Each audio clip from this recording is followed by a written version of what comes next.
우리 지난주 말씀은 패배의 원인을 찾아 제거하라는 말씀이었습니다.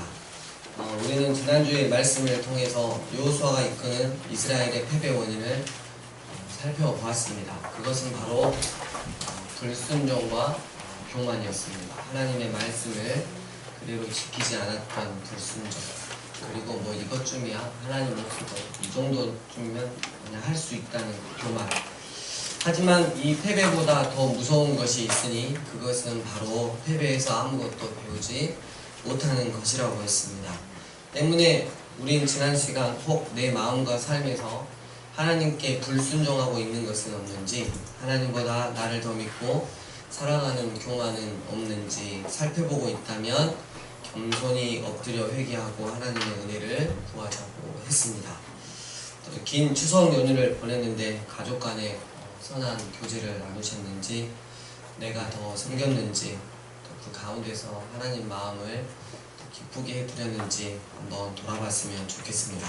시편 139편 1절 말씀 함께 암송하겠습니다. 시작. 하나님의 말씀.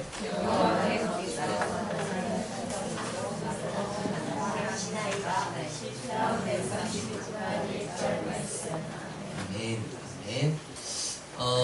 아이성 싸움의 패배를 극복하고 다시 대반격에 성공한 여호수아는 북쪽으로 48km 가량 떨어진 에발산으로 이스라엘 백성을 이끌고 갔습니다.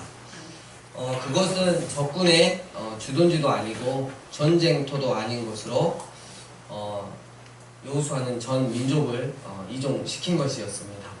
그 이유는 하나님의 전임 지도자였던 모세가 내린 명령에 순종하기 위함이었습니다. 신명기 27장을 보면 약속의 땅 가나안에 들어가게 되면 반드시 먼저 에발산을 찾아서 거기서 단을 쌓고 예배를 드리라고 했기 때문입니다. 에발산은 여러분 저주의 산으로 지명된 곳이었습니다. 그런데 오늘 본문 말씀을 보면 하나님은 왜 그 옆에 그리심산, 축복의 산이 있거든요. 축복의 말씀이 선포된 그 그리심산이 아니라 이 에발산에다가 제단을 쌓고 번제와 화목제를 드리라고 명령하시는 것일까요? 이 번제는 희생제물을 가져와서 나의 죄가 전혀 없는 동물에게 전가를 시키고 그 전부를 다 태워서 하나님께 드리는, 그리고 화목제는 하나님과의 다시 관계를 원만케 하는 그런 예배입니다. 이 에발산에서 여러분 이 드려질 이 제사, 이것은 바로 뭐냐면 훗날 갈보리 산에서 인간의 죄를 위하여 죽임을 당하실 하나님의 저주를 받고 죽임을 당하실 예수 그리스도의 십자가 사건을 대표하는 것입니다. 죄인은 하나님의 저주를 받아 죽을 수밖에 없습니다.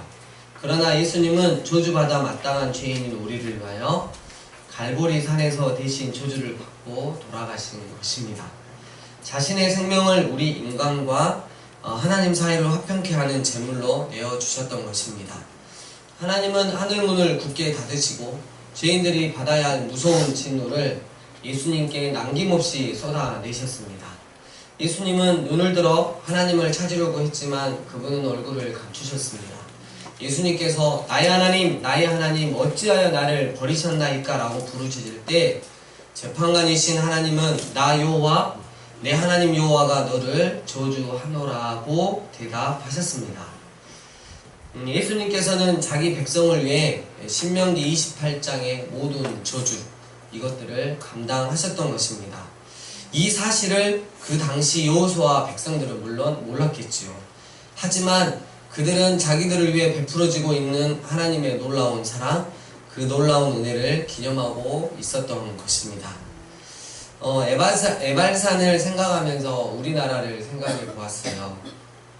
불과 100여 년 전까지만 해도 우리나라 삼천리 곳곳은 귀신들이 섬기는 단들과 선앙들, 마을 신들을 모셔놓은 곳이죠. 그리고 장승들로 가득했었습니다. 마치 미움과 궁핍과 악이 성행하던 저주의 땅 에발산과 같았습니다. 그러나 하나님의 복음이 이 땅에 들어왔고 이 땅은 하나둘씩 복의 땅으로 변했습니다. 우리도 마찬가지입니다. 십자가 완전한 복음이 우리 마음에 있는 믿음과 연합이 되어지면 우리가 머무는 장소는 더 이상 저주의 장소가 아니라 복의 장소가 되는 것입니다.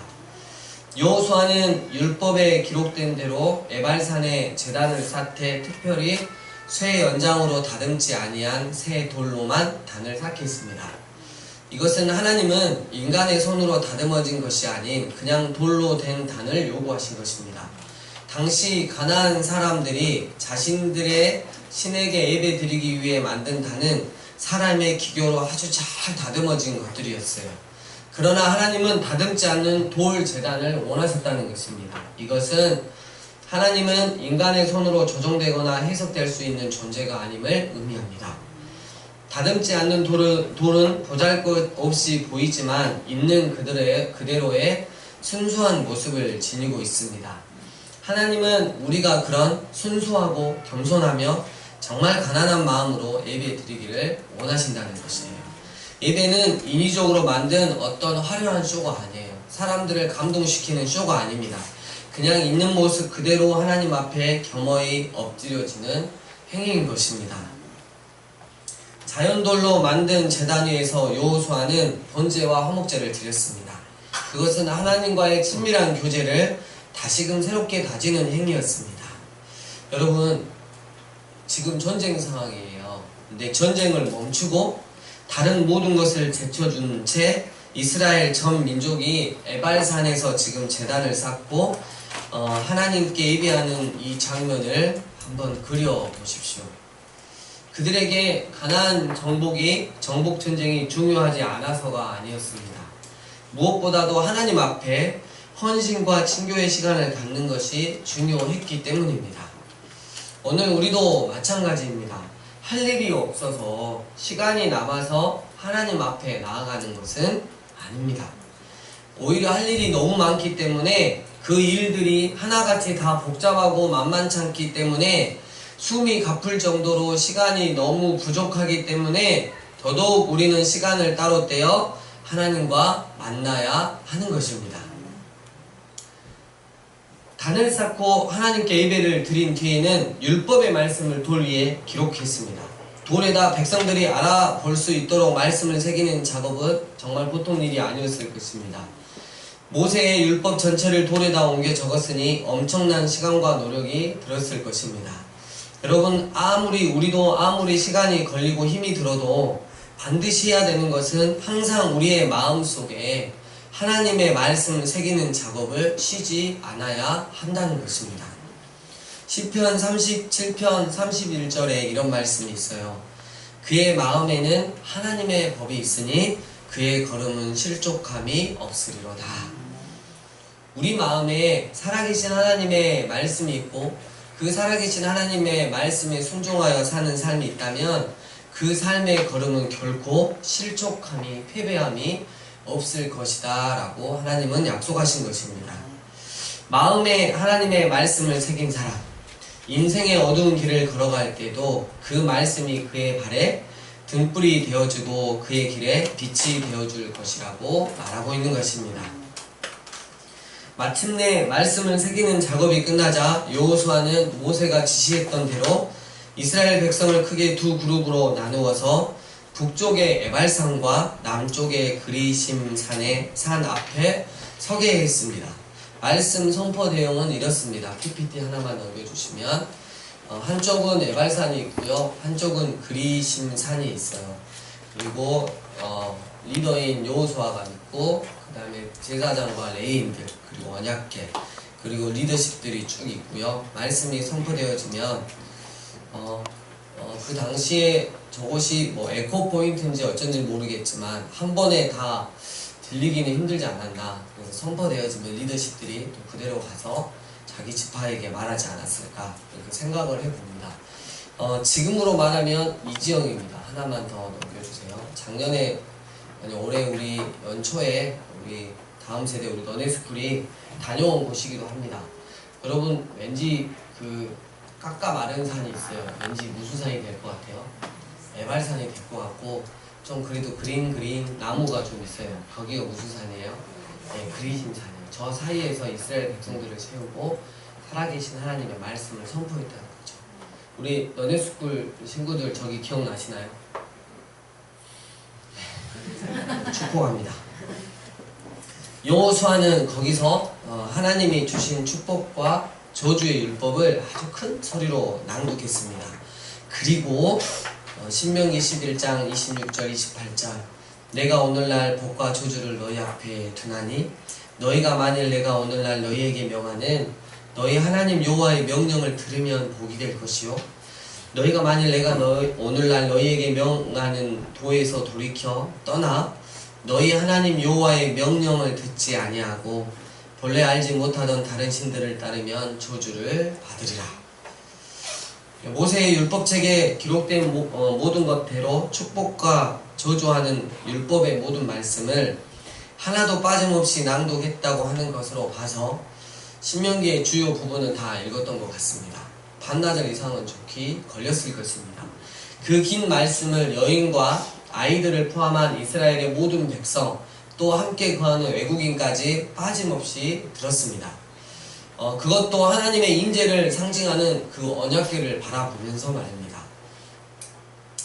아무도 하나님의 말씀을 듣는 시간에 다른 일을 하지 않았습니다. 특히 이스라엘 민족의 지도자들은 제일 앞에 서서 귀 기울여 들었습니다. 여러분, 하나님의 말씀을 안 들어도 될 만큼 완전한 인간은 결코 없습니다. 하나님을 바라보며 하루 종일 말씀을 새기고 말씀을 듣는 이스라엘 백성의 모습은 우리 인생의 진정한 우선순위가 무엇이어야 하는지를 정확하게 보여주는 것이라고 할 수 있겠습니다. 나라와 개인 모두에게 있어서 전쟁만큼 절박한 상황은 없습니다. 이스라엘이 바로 이런 절박한 전쟁 상황에 있었지만 그들은 하루 종일 하나님의 말씀을 듣고 마음에 새겼습니다. 그들은 하나님의 말씀을 듣는 일에 최상의 가치를 부여했습니다. 이와 같은 자세는 앞으로 전개될 가나안 정복 전쟁에서 이스라엘이 다시는 아이성의 패배와 같은 수치를 당하지 않고 연전연승할 수 있었던 비결이 됩니다. 여러분, 하나님의 말씀을 들을 시간이 없을 만큼 바빠서는 절대 안 되는 것입니다. 하나님의 말씀을 읽고 묵상하고 마음에 새길 그 시간이 없을 만큼 절대 바빠서는 안 되는 것입니다. 하나님의 말씀을 제때 듣지 못하면 우리 영혼이 서서히 시들기 시작해 언젠가는 듣고 싶어도 듣지 못하는 그 기가 막힌 상황에 처하게 될 것이라고 성경은 말하고 있습니다. 제가 시 한 수를 읽어드리겠습니다. 인생의 어려움에 부딪혀 씨름하느라 하나님의 말씀을 들을 짬이 없다는 그대여. 하나님의 단 한마디 말씀 속에 사람의 100만 마디 말이 주지 못하는 지혜가 있음을 아는가. 당신이 상상치도 못한 아이디어와 능력이 거기 있노라.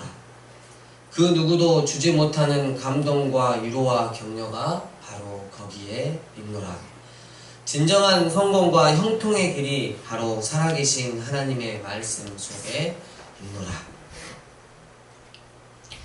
9장 1절 이 일 후에 평소 별로 사이가 좋지 않았던 가나안의 모든 부족들이 자기들끼리의 싸움을 중지하고 공동의 적인 이스라엘을 대적하기 위해 연합군을 결성하였습니다. 모든 가나안 동맹국들의 대표들은 한 자리에 모여 이스라엘과 어떻게 싸울 것인지에 대한 전략회의를 열었습니다.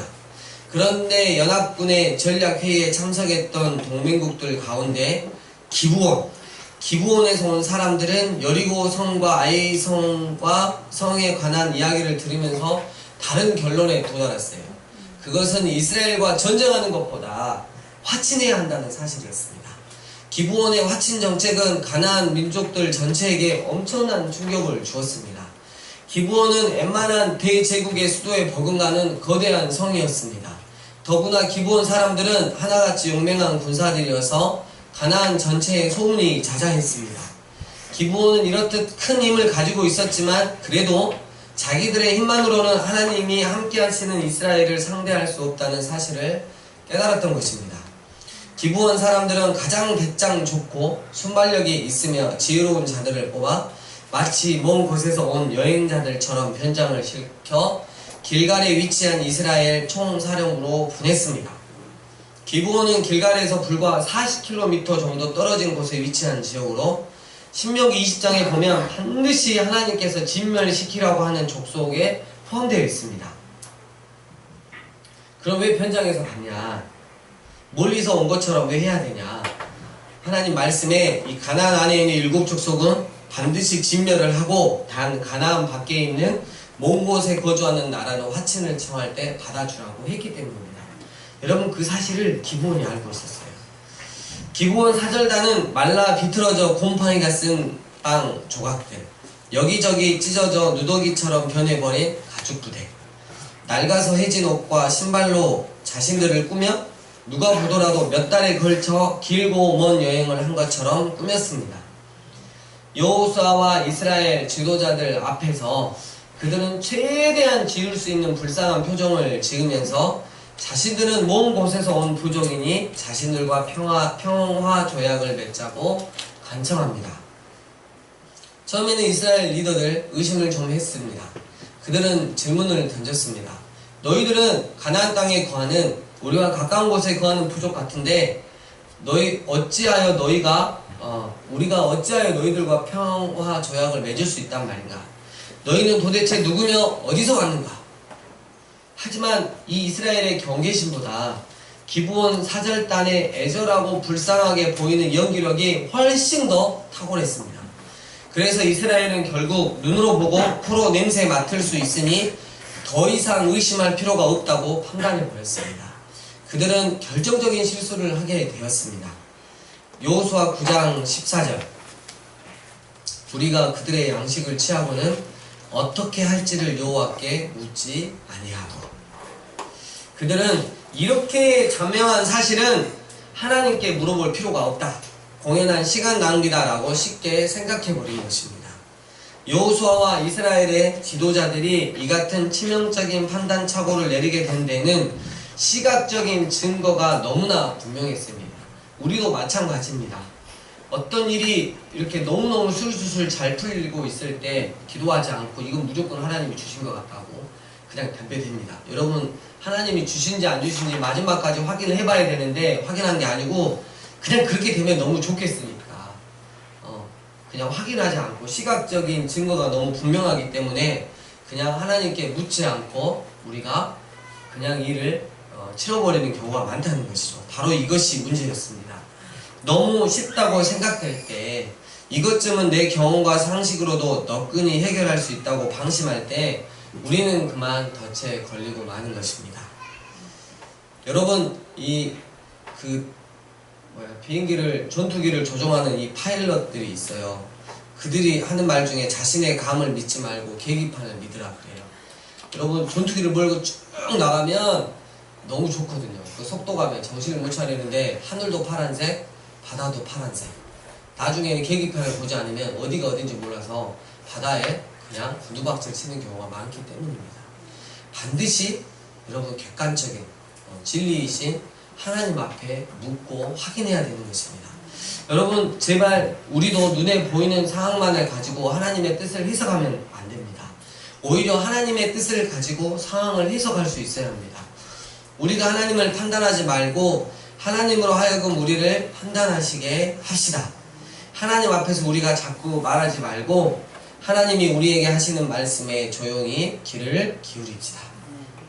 언젠가 어떤 분이 그 너네스쿨에 너무 좋은 것들을 제안을 하셨어요. 그래가지고 이렇게 좋은 표가 있는데 함께 이렇게 가시라고.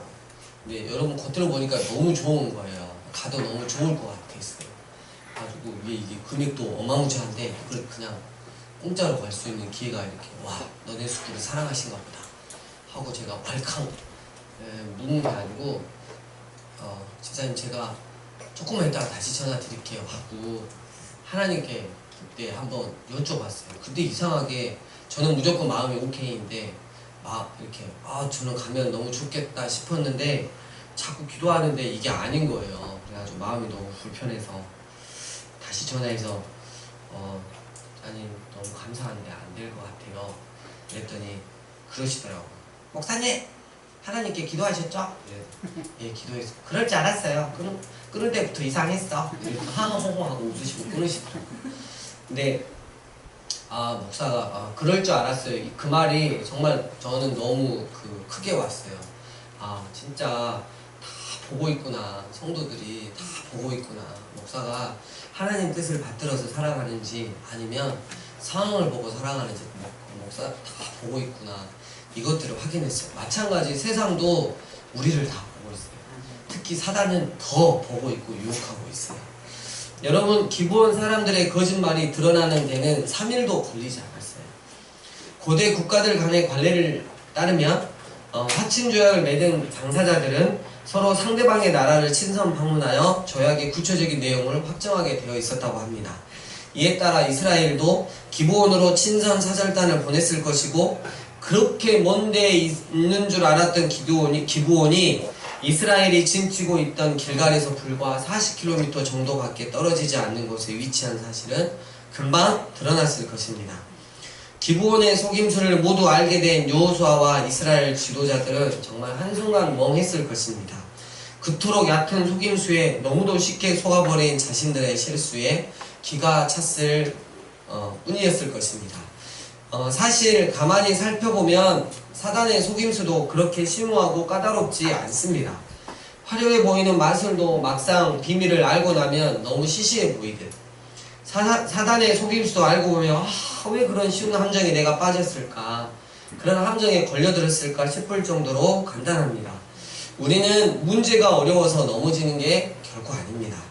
자신만만하여 방심하기 때문에, 그리고 심리적으로 너무 불안해져서 약해져 있기 때문에, 또 하나님을 정말 무시하고 쉽게 결정하기 때문에 실패하는 것입니다.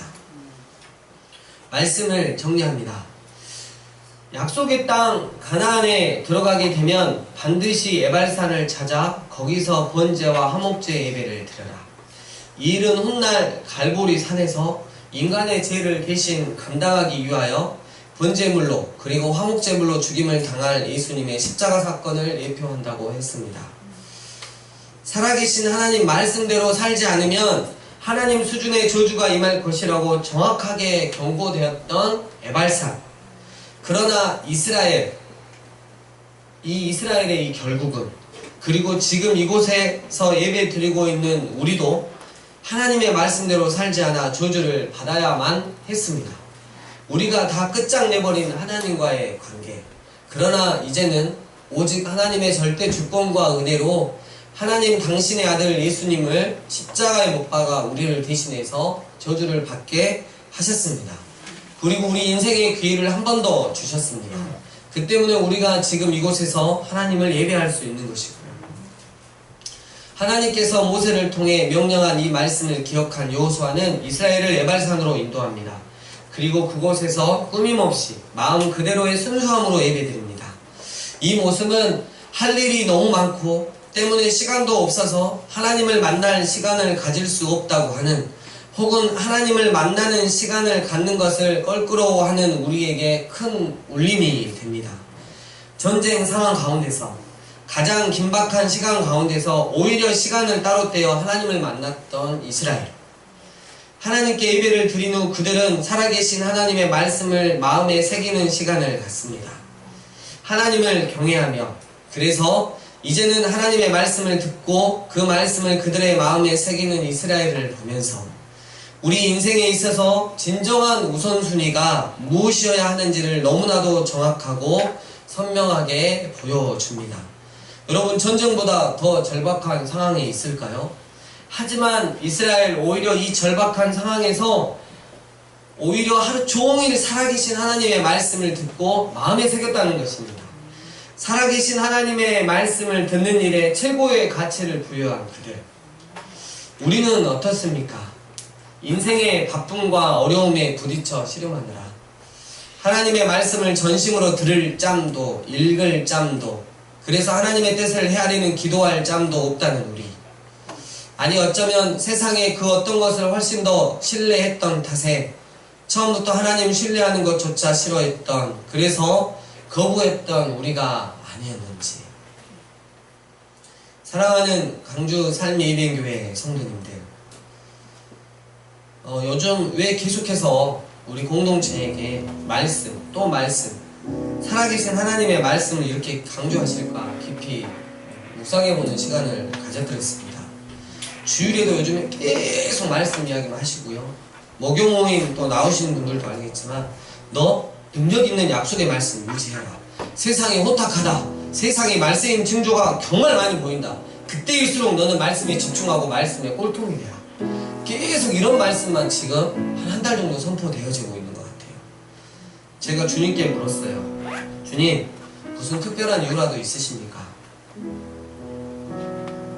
한참 있다가 우리 교회 공동체를 향한 하나님의 마음을 헤아릴 수 있었습니다.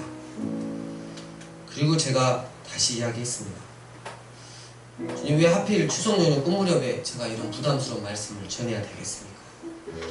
예배 전에 제가 여기 앉아있을 때, 주님, 제가 지금 이제 곧 말씀드리는 거 이거 좀 수정을 좀 하겠습니다.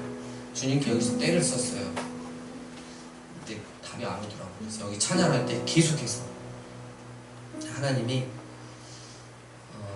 말씀 그대로 선포하되 하나의 조건만 다시더라고요.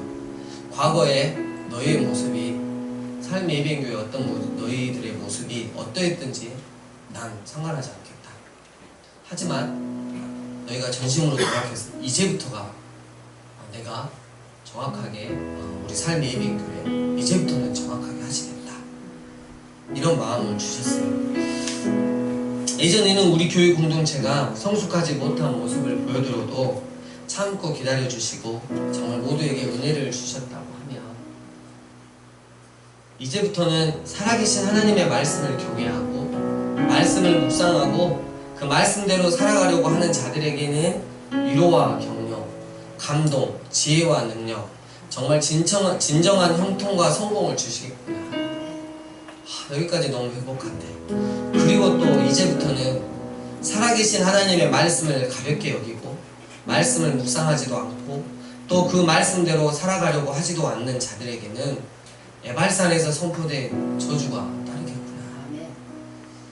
여러분, 하나님께서 계속해서 동일한 주제로 말씀을 주시는 것은 단 하나입니다. 하나님께서 이미 그렇게 하시기로 작정하셨다는 것입니다.